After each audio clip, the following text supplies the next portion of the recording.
The United States Navy helped secure victory in 2 world wars and the Cold War. Today, the Navy remains a formidable fighting force, but even officers within the service have questioned its readiness. While the U.S. spent 20 years fighting land wars in Iraq and Afghanistan, the Pentagon watched China, its greatest geopolitical rival of the 21st century, build the largest navy in the world. China has threatened to use that navy to invade Taiwan, an important American ally. As tensions with China continue to rise, we wanted to know more about the current state of the U.S. Navy and how it's trying to deter China while preparing for the possibility of war. The story will continue in a moment.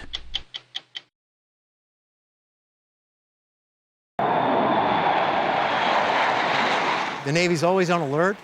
1/3 of the Navy is always deployed and operating at all times.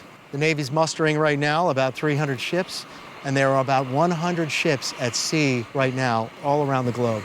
Admiral Samuel Paparo commands the U.S. Pacific Fleet, whose 200 ships and 150,000 sailors and civilians make up 60% of the entire U.S. Navy. We met him last month on the aircraft carrier USS Nimitz, deployed near the U.S. territory of Guam, southeast of Taiwan, and the People's Republic of China, or PRC. You've been operating as a naval officer for 40 years. How has operating in the Western Pacific changed?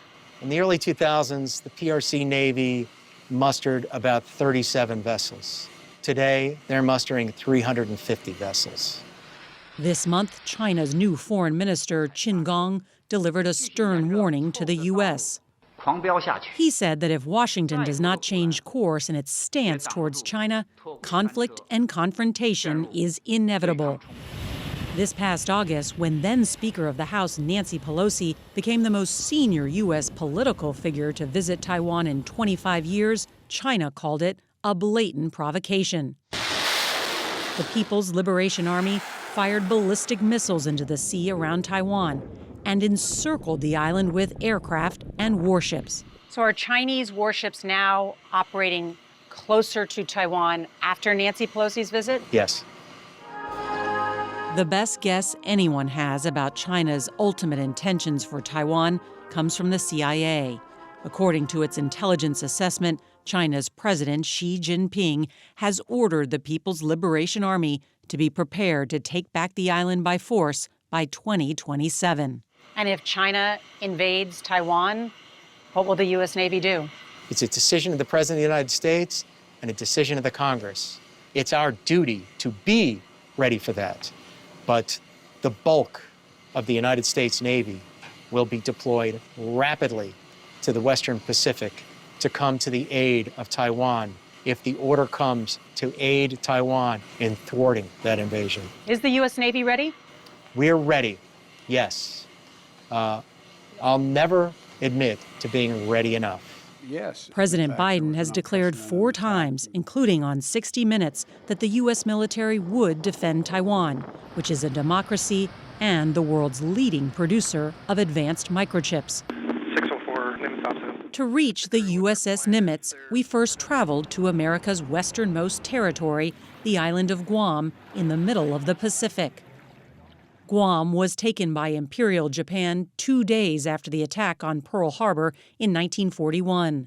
U.S. Marines recaptured it 2.5 years later, and the island, about the size of Chicago, became an indispensable strategic foothold in the Western Pacific, as it remains today. From Guam, we boarded a Navy C-2 Greyhound. The Cold War-era transport plane takes people and supplies back and forth from land to the carrier. It was a short flight to the ship, and an even shorter landing. Incredible. First cod landing? Yes. Oh, very nice.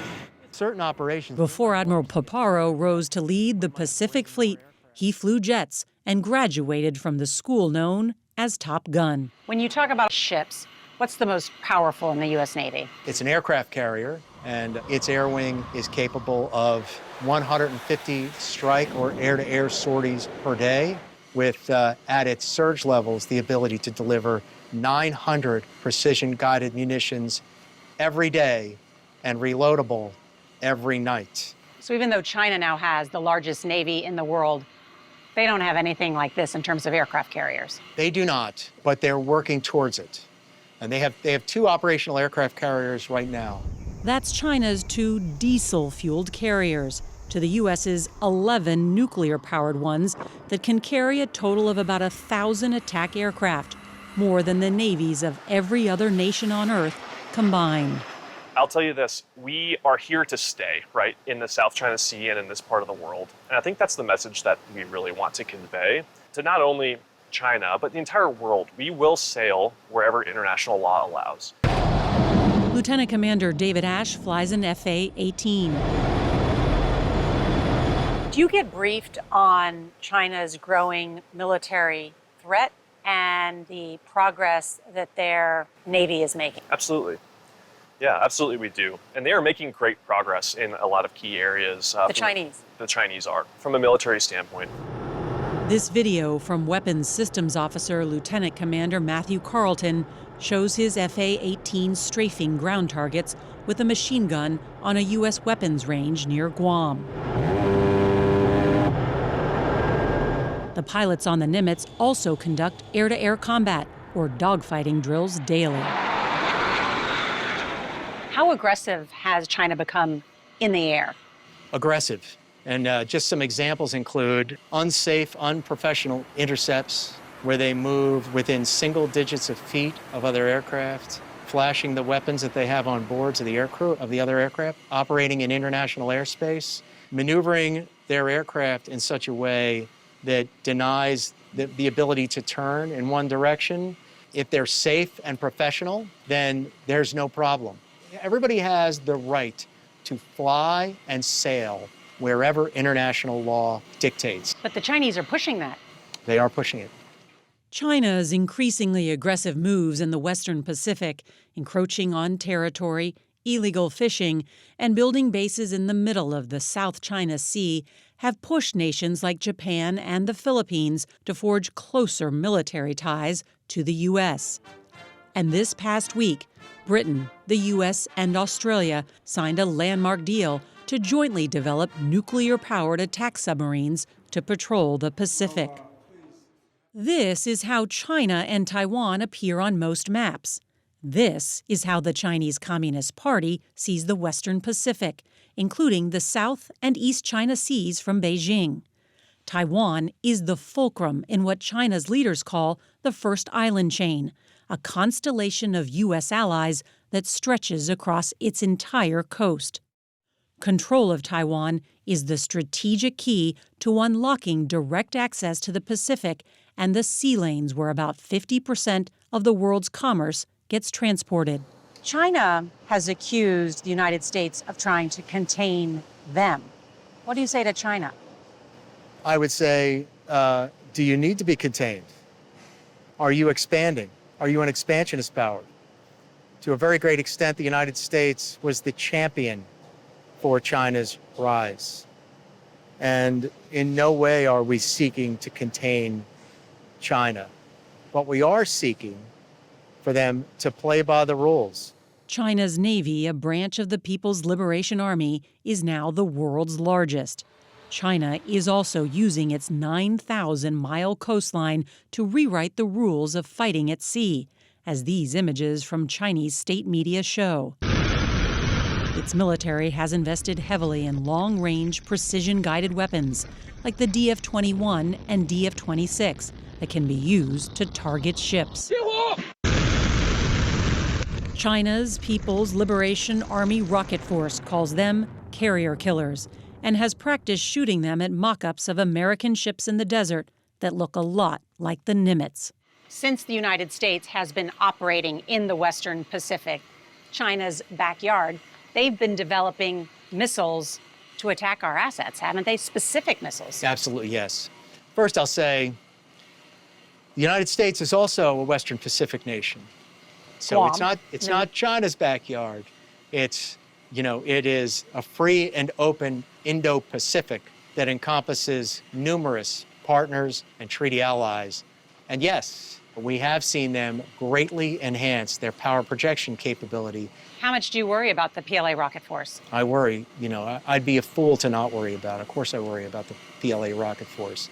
Of course I work every single day to develop the tactics and the techniques and the procedures to counter it and to continue to develop the systems that can also defend against them.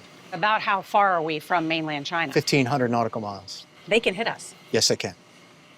If they've got the targeting in place, they could hit this aircraft carrier. If I don't want to be hit, there's something I can do about it. U.S. Navy planners aren't just plotting how to evade China's rocket force, but also how they could effectively fight back. From the vicinity of Guam, none of the aircraft on this ship has the range to approach Taiwan without refueling in the air. Ships like the U.S. destroyer Wayne E. Meyer, part of the Nimitz strike group, would need to sail much closer towards China to fire their missiles at any force invading Taiwan.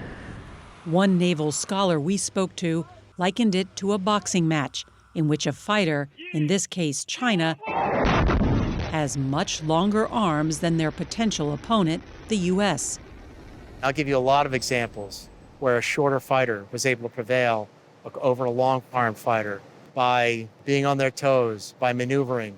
And we can also stick and move while we're developing those longer-range weapons. There is another area of modern naval warfare where the U.S. had a head start and retains a deep advantage over China. I just noticed out of the corner of my eye. This is a 688 class, a Los Angeles class attack submarine. This is the most capable submarine on the planet, with the exception of the Virginia class, our newer class of submarines. The exact number is classified, but our best estimate is that there are about a dozen nuclear-powered fast attack submarines patrolling the Pacific at any time. They are difficult to detect and track, something China is trying to solve. How much more advanced is U.S. submarine technology than Chinese capability? A generation. Generation. And by generation, think 10 or 20 years. But broadly, I don't really talk in depth about submarine capabilities. It's the silent service.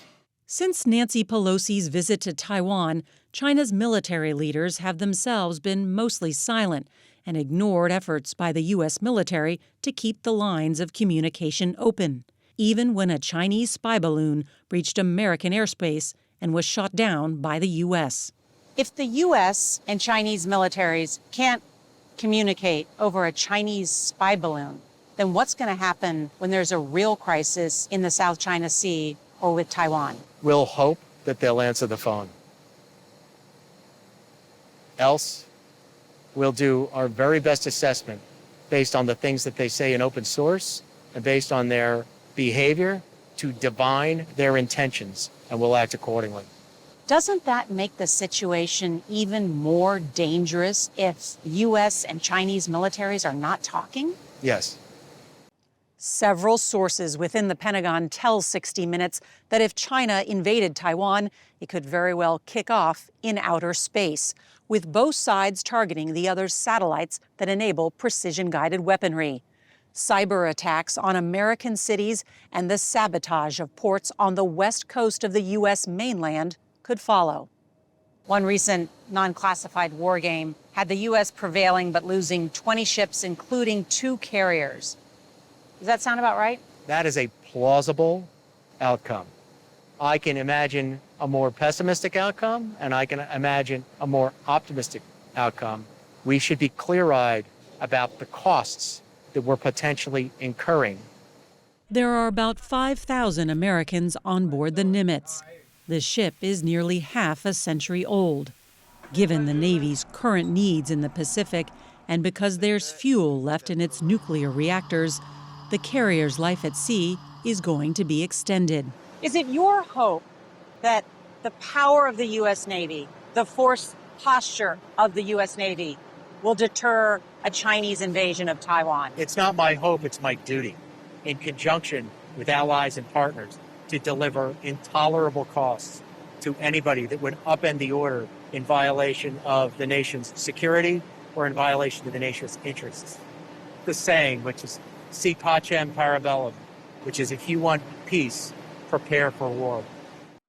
As China's President Xi prepares for a state visit in Russia tomorrow to strengthen that alliance, we look at critical questions about the state of the U.S. Navy and its readiness when we come back.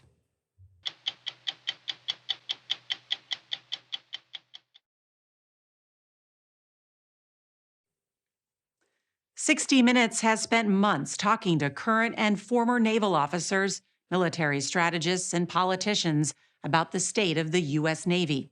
One common thread in our reporting is unease, both about the size of the U.S. fleet and its readiness to fight. The Navy's ships are being retired faster than they're getting replaced, while the Navy of the People's Republic of China, or PRC, grows larger and more lethal by the year. We asked the commander of the U.S. Pacific Fleet, Admiral Samuel Paparo, about this on our visit to the USS Nimitz, the oldest aircraft carrier in the Navy. The story will continue in a moment. We call it the decade of concern. We've seen a tenfold increase in the size of the PRC Navy. Technically speaking, the Chinese now have the largest Navy in the world in terms of number of ships, correct? Yes. Do the Yes. numbers matter? Yes. As the saying goes, quantity has a quality all its own. At some point, are they going to reach numbers that we can't prevail over? I'm not comfortable with the trajectory. If you look at a map of the Indo-Pacific, one thing becomes clear. There's a lot of water on that map. And so ours has to be a maritime strategy. Republican Mike Gallagher and Democrat Elaine Luria served together on the House Armed Services Committee in the last Congress. What is it about the U.S. Navy that has allowed the two of you to find common cause? I think we share a sense of the urgency of the moment. We see increasing threats from China in particular in the Indo-Pacific. We feel like we're not moving fast enough to build a bigger Navy. Congressman Gallagher is a Marine veteran who represents Green Bay, Wisconsin. He chairs the new House Committee on China. He's concerned that under the Navy's current plan, the fleet will shrink to 280 ships by 2027, the same year the CIA says China has set for having the capability to take Taiwan by force. So we will be weakest when our enemy is potentially strongest. China's increased rhetoric and potential aggression against Taiwan, we're going to have to be ready to respond today with the forces we have today. Former Congresswoman Elaine Luria represented Virginia Beach until this past January. An Annapolis graduate, Luria had a 20-year naval career before being elected to Congress. What would you say the state of the U.S. Navy is today? I think that the Navy has not received the attention and resources that it needs over 2 decades. I mean, I served on 6 different ships. Every single one of those ships was either built during or a product of the fleet that was built in the Cold War. Both Mike Gallagher and Elaine Luria have lobbied for government money for the shipyards in or near their districts. But they say this is less about jobs and more about national security. If we don't get this right, all of these other things we're doing in Congress, ultimately that might not matter. If you think about what a coherent grand strategy vis-a-vis China would be, hard power would be the most important part of that, and the Navy would be the most important component of your hard power investments. Over the last 2 decades, the Navy spent $55 billion on 2 investments that did not pan out. The first was a class of destroyers known as the Zumwalt. The futuristic fighting ships were supposed to revolutionize naval warfare. 32 were ordered, but only 3 were ever launched. The cost of each ship, by one estimate, was upwards of $8 billion, making them the 3 most expensive destroyers ever put to sea. Another example is the Littoral Combat Ship, or LCS, designed to be a fast, all-purpose warship for shallow waters. $30 billion later, the program ran aground after structural defects and engine trouble. Within the Navy, the LCS earned the unfortunate nickname Little Crappy Ship. The Navy's last few decades have been described as a lost generation of shipbuilding. Is that overly dramatic? I don't think so. We're still struggling to build ships on time, on budget, and that's something we absolutely need to fix going forward. This past week, we spoke with Admiral Mike Gilday at the Pentagon. He is the chief of naval operations and is responsible for building, maintaining, and equipping the entire U.S. Navy. Is the Navy in crisis? No, the Navy's not in crisis. The Navy is out on point every single day. Is it being outpaced by China? No, our Navy's still in a position to prevail, but that's not blind confidence. We are concerned with the trajectory that China's on, with China's behavior, but we are in a good position right now if we did ever get into a fight against them. How would you describe what China has been able to do militarily over the last 20 years? The most alarming thing is the growth of not only their conventional forces, but also their strategic nuclear forces, their cyber capability, their space capability, and how they are using that to force other nations' navies out of certain areas in the South China Sea. Instead of recognizing international law, they want to control where those goods flow and how. What lessons did the U.S. Navy learn from some of the shipbuilding mistakes of the last 20 years? I think one of the things that we learned was that we need to have the design well in place before we begin bending metal. And so we are going back to the past, to what we did in the 80s and the 90s. The Navy has the lead. There is a tendency among the great powers to look at each other's naval buildups with deep suspicion. Toshi Yoshihara of the Center for Strategic and Budgetary Assessments may know more than any scholar in the West about China's Navy. China will have about 440 ships by 2030, and that's according to the Pentagon. Why is China able to build more warships more quickly than the U.S.? China has clearly invested in this defense industrial infrastructure to produce these ships, which allows them to produce multiple ships simultaneously, essentially outbuilding many of the Western navies combined. China's Navy piggybacks on a booming commercial shipbuilding industry kept afloat by generous state subsidies, inexpensive materials, and cheap labor. In the United States, it's a different story. After the Cold War ended, the shipbuilding industry consolidated, and many of the yards where ships were both built and maintained closed down. What do you see when you see China's shipbuilding program? It's very robust. Do we have enough shipyards? No.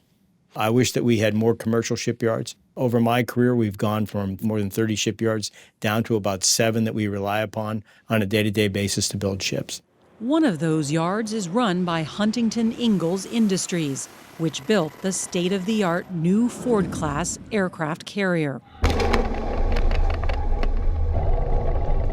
After controlled explosions in 2021 to prove it could withstand combat, the Ford got closer to deployment, 6 years late and billions of dollars over budget. The Navy's not just struggling to build new ships on time. According to the Government Accountability Office, or GAO, there's a multi-year backlog repairing the ships in the fleet. Our maintenance backlog is one of the primary things that I'm working on to correct. So just 3 years ago, we had 7,700 delay days, that is, extra days in a shipyard by ships when they weren't operational. We have cut that down to 3,000. We are not satisfied. Maintenance delays mean sailors can't come home because the ship that's supposed to replace them is not ready. It means longer deployments. It means away from your family more. That's a big strain on the workforce. The more ships that we can have available to send at sea alleviates many of those problems that you pointed out. Sailors join the Navy to see the world, and so it's my job to make sure that those maintenance delays go to zero and we can get those ships to sea as quickly as possible. In the last year alone, at least 10 sailors assigned to ships undergoing maintenance or working at maintenance facilities have died by suicide. It is a problem that we're taking very, very seriously. And down to every leader in our Navy, everybody has a responsibility to look out for each other, to take care of each other. There is no wrong door to knock on when you need help. Admiral Gilday says the U.S. Navy's main advantage over China is America's sailors. His goal is to modernize the U.S. fleet and have those sailors serving alongside hundreds of unmanned vessels by 2045. I think unmanned is the future. And so I think that Some 40% of our fleet in the future, I believe, is going to be unmanned. Are these like underwater drones? Some of them are highly capable of delivering mines and perhaps other types of weapons. Admiral Gilday is talking about the Orca, an extra-large, unmanned undersea vehicle. Can you say what it will do, or is that classified? Well, at a minimum, it'll have a clandestine mine laying capability. So it'll be done in a way that is very secretive, but very effective. But the GAO reports that it's already $250 million over budget and 3 years behind schedule. That particular platform is behind schedule. It's the first of a kind. When it delivers, I see a very high return on investment from that particular platform. Because? Because it will be among the most lethal and stealthy platforms in the arsenal of the U.S. military. The Navy's total budget request for fiscal year 2024 is over $250 billion, an $11 billion increase from last year. The focus is on China. The U.S. defense posture is viewed as aggressive by the Chinese. The foreign minister just said, look, stop the containment. This may lead to conflict.